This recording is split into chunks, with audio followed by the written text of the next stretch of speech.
किती आहे? 7 मार्च. 7 मार्च. आज शनिवार आहे. शनिवार म्हणजे आता चला पाहूया.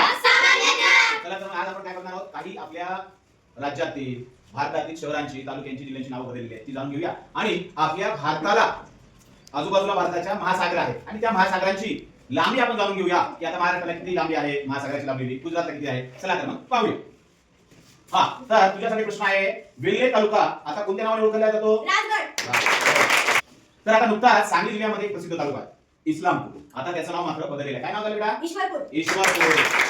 तसेच तुझ्यासाठी प्रश्न आहे, निजामपूर एक आहे तालुका, त्याचं नाव आता बदललेलं आहे. काय नाव बदललं बेटा? रायगडवाडी. रायगडवाडी. आता काय झालेलं आहे, महाराष्ट्रामध्ये एक प्रसिद्ध जिल्हा आहे, मोठा जिल्हा, क्षेत्रफळाच्या दृष्टीने मोठा, तिथे जिल्हा परिषदच्या सदस्यांची मोठी संख्या आहे, असा जिल्हा आहे अहमदनगर जिल्हा. त्या अहमदनगर जिल्ह्याचं नाव काय झालं बेटा? पुण्यश्लोक अहिल्यानगर. आपल्या मराठवाड्यामध्ये सगळ्यात मोठा जिल्हा आणि एक प्रमुख जिल्हा म्हणून आपण त्यांच्याकडे पाहतो असा जिल्हा आहे. त्या जिल्ह्याचं नाव औरंगाबाद.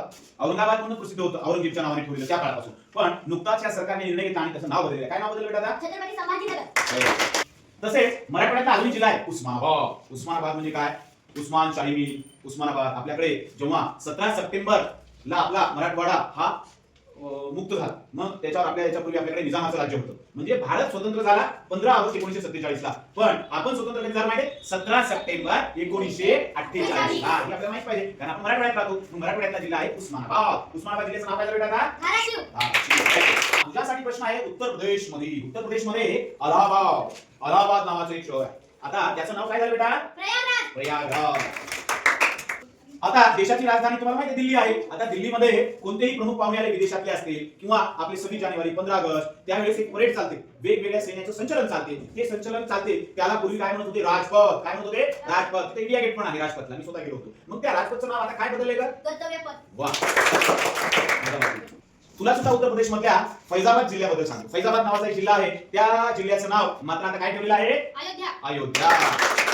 आपण याच्या अगोदर काय पाहिलं की बदललेली शहरं, बदललेली तालुके, बदललेले जिल्हे पाहिले. आता आपण काय बघणार आहोत?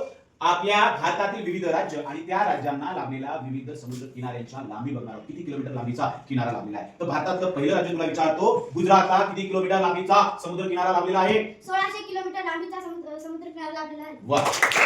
तुला आता विचारतो, महाराष्ट्राला किती किलोमीटरचा समुद्र किनारा आहे? 720 किलोमीटर. 720. तुझ्यासाठी प्रश्न आहे, गोवा. गोवा हे सगळ्यात छोटं राज्य आहे, त्या राज्याला किती किलोमीटरचा समुद्र किनारा लाभलेला आहे? 131 किलोमीटर. 131 किलोमीटर.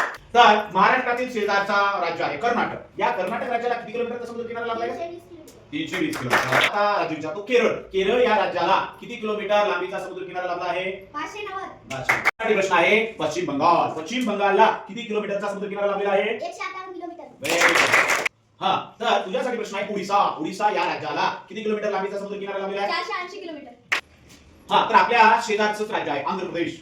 एक घटना गोविंदा बालाजीचं मोठं देवस्थान लोक दर्शनाला जातात, त्याच्यातून तेलंगणा एक वेगळं राज्य तयार झाले. मग आपण आंध्र प्रदेश राज्याबद्दल बघूया. आंध्र प्रदेशला किती किलोमीटर लांबीचा समुद्र किनारा लाभलेला आहे? 972 किलोमीटर. 972. तुला आहे आता एक शेवटचं राज्य राहिलेलं आहे भारतातलं, तामिळनाडू.